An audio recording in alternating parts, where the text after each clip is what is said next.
After the age of 60, you can lose up to 15% of your muscle mass every decade unless you take action. The good news? There's one category of exercise that doctors now recommend as the most effective way to build strength, prevent falls, and restore lost muscle. And it's not long walks or light stretching. It's resistance-based functional movement. Here are 7 exercises that seniors should be doing regularly to reverse muscle loss, protect their independence, and feel stronger within weeks. Before we get started, hit the subscribe button and let's begin. 1. Sit to stand from a chair. Rebuilds leg strength and mimics a critical everyday motion. 2nd, wall push-ups. Improves upper body strength and helps support shoulder and chest muscles without strain. 3. Step-ups. Strengthens the legs, improves balance, and mimics climbing stairs, critical for independence. 4th, resistance band rows. Re-engages the back, shoulders, and arm, especially helpful for posture and upper body control. 5. Standing calf raises. Targets the lower legs, improves circulation, and helps prevent balance-related falls. 6. Seated knee extension. Strengthens the quadriceps, supports the knees, and improves walking stability. 7. Farmer's carries with light weights or household items. Enhances grip strength, posture, and full body coordination.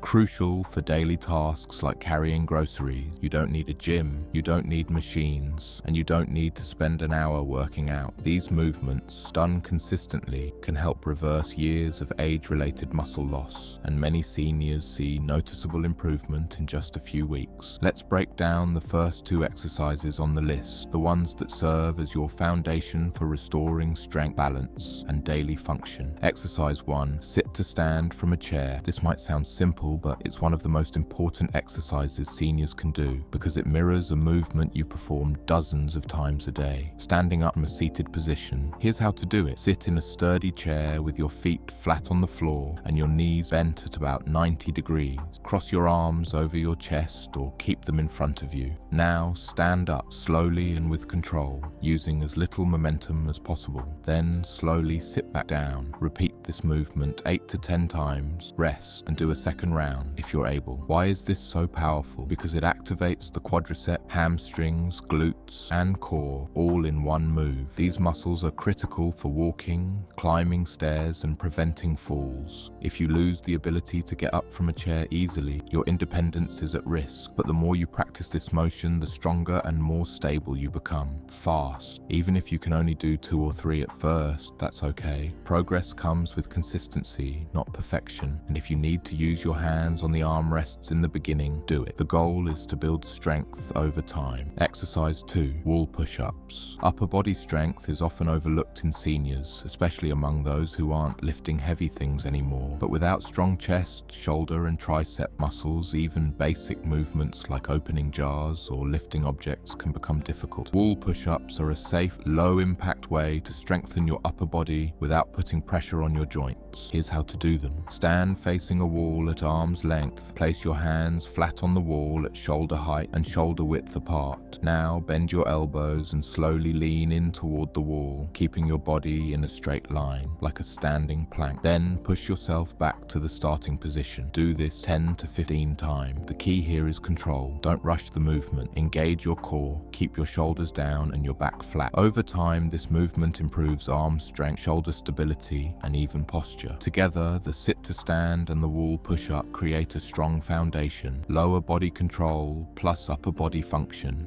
And these are the muscles you use every day without realizing it. Getting dressed, standing up, walking through a store, reaching for a cabinet. Now let's focus on the lower body and balance, because the truth is most falls don't happen because of one big mistake. They happen because the muscles that once stabilized your legs, ankles, and hips are no longer as strong as they used to be. These next 2 exercises target exactly that. Exercise 3. Step-ups. Step-ups are one of the most functional and powerful movements you can do to protect your legs and regain mobility. Here's how to do them. Find a low step, like the bottom stair in your home or a sturdy platform that won't move. Step up with one foot, then bring the other foot up to meet it. Then step back down one 1 foot at a time. That's 1 rep. Aim for 8 to 10 reps per leg to start. This move builds strength in the quads, hamstrings, glutes and calves, all while training your body to balance on one leg, a critical skill as we age. Start with a low step. As you build confidence, increase the number of repetitions or try using a higher step. If needed, use a wall or railing for balance. And remember, slow and steady is far more effective than fast and sloppy. Exercise 4. Resistance band rows. Now that we've covered legs and balance, let's return to upper body strength. But this time, we're focusing on the back. Back strength is what helps you stand tall, open doors, carry bag, and protect your spine. And as we age, poor posture and weak back muscles can lead to hunched shoulders, neck pain, and even breathing issues. That's where resistance band rows come in. Here's how to do them. Grab a light to medium resistance band and wrap it around a doorknob or sturdy pole. Stand or sit tall with your arms extended, holding one end of the band in each hand. Now pull the band back towards your body, bending your elbows and squeezing your shoulder blades together. Then slowly return to the starting position. Repeat this for 10 to 12 reps, keeping your core engaged and your movement smooth. This movement works your rhomboids, lat, biceps and core. It helps restore posture, counteracts hours of sitting, and gives you the upper body support you need for everyday tasks. And don't worry if you've never used resistance bands before. They're inexpensive, easy to store, and incredibly effective for seniors. You can perform rows seated, standing, or even lying on a mat if you feel confident doing so. With step up building your legs and rows strengthening your back, you're now activating some of the most vital muscle groups for long-term strength and function. In the next section, we'll focus on ankle and knee support, because if you've had joint pain or instability in your leg, the next two movements are going to make a big difference. Let's talk about your knees, ankles, and the muscles that support them. These are the areas where seniors often feel the most vulnerability, weakness, stiffness, or instability. But two simple exercises can target these zones directly and restore strength from the ground up. Exercise 5. Standing calf raises. Calf muscles are often forgotten, but they play a crucial role in balance, walking, and circulation. Weak calves can make you feel unstable, especially on uneven ground or stairs. But the good news, they're easy to train and you'll feel the results quickly. Here's how to do them. Stand near a chair or countertop for support. Place your feet about shoulder width apart. Slowly lift your heels off the ground so you're standing on your toes, then slowly lower them back down. Repeat this movement 10 to 15 times. Focus on going slow and steady. Avoid bouncing. You should feel a light burn in the back of your lower leg. To increase the difficulty, try holding for 2 seconds at the top of each raise. You can also do them on one leg at a time once you build up strength. Calf raises improve ankle stability, reduce your risk of falling, and help pump blood through your leg, especially important for seniors who experience swelling or fatigue in the lower body. Exercise 6. Seated knee extension. Knee strength is critical, not just for walking, but for standing, climbing stairs, and reducing joint pain. As we age, the muscles around the knee, particularly the quadricep, tend to weaken, which puts more pressure on the joint. This exercise is perfect if you're dealing with arthritis or knee discomfort, because it's done while seated and is very gentle. Here's how to do it. Sit in a sturdy chair with your back straight and your feet flat on the floor. Slowly extend one leg out in front of you until it's straight, keeping your foot flexed and your thigh engaged. Hold for a second or two, then lower it back down. Switch to the other leg and repeat. Do 10 to 12 reps on each leg. You'll feel this in your quadricep, the large muscles on the front of your thighs. Strengthening this area reduces the strain on your knees, improves walking ability, and help with overall leg control. Even better, this exercise can be done almost anywhere, while watching TV, reading, or during a break from standing. And if it gets too easy, you can add a light ankle weight to increase resistance. With calf raises and seated knee extensions, you're now reinforcing the two joints that carry you everywhere, your knees and your ankles. Now we'll wrap up with a full body movement that ties all of this together. It's simple, surprisingly effective, and one of the best exercises for seniors who want to stay strong, balanced, and confident in everyday life. Let's move to the final piece. Let's talk about your knees, ankles, and the muscles that support them. These are the areas where seniors often feel the most vulnerability, weakness, stiffness, or instability. But two simple exercises can target these zones directly and restore strength from the ground up. Exercise 5. Standing calf raises. Calf muscles are often forgotten, but they play a crucial role in balance, walking, and circulation. Weak calves can make you feel unstable, especially on uneven ground or stairs. But the good news, they're easy to train and you'll feel the results quickly. Here's how to do them. Stand near a chair or countertop for support. Place your feet about shoulder width apart. Slowly lift your heels off the ground so you're standing on your toes, then slowly lower them back down. Repeat this movement 10 to 15 times. Focus on going slow and steady. Avoid bouncing. You should feel a light burn in the back of your lower leg. To increase the difficulty, try holding for 2 seconds at the top of each raise. You can also do them on one leg at a time once you build up strength. Calf raises improve ankle stability, reduce your risk of falling, and help pump blood through your legs, especially important for seniors who experience swelling or fatigue in the lower body. Exercise 6. Seated knee extensions. Knee strength is critical, not just for walking, but for standing, climbing stairs, and reducing joint pain. As we age, the muscles around the knee, particularly the quadriceps, tend to weaken, which puts more pressure on the joint. This exercise is perfect if you're dealing with arthritis or knee discomfort. Here's how to do it. Sit in a sturdy chair with your back straight and your feet flat on the floor. Slowly extend one leg out in front of you until it's straight, keeping your foot flexed and your thigh engaged. Hold for a second or two, then lower it back down. Switch to the other leg and repeat. Do 10 to 12 reps on each leg. You'll feel this in your quadricep, the large muscles on the front of your thighs. Strengthening this area reduces the strain on your knees, improves walking ability, and helps with overall leg control. Even better, this exercise can be done almost anywhere, while watching TV, reading, or during a break from standing. And if it gets too easy, you can add a light ankle weight to increase resistance. With calf raises and seated knee extensions, you're now reinforcing the two joints that carry you everywhere, your knees and your ankles. Now we'll wrap up with a full body movement that ties all of this together. It's simple, surprisingly effective, and one of the best exercises for seniors who want to stay strong, balanced, and confident in everyday life. Let's move to the final piece.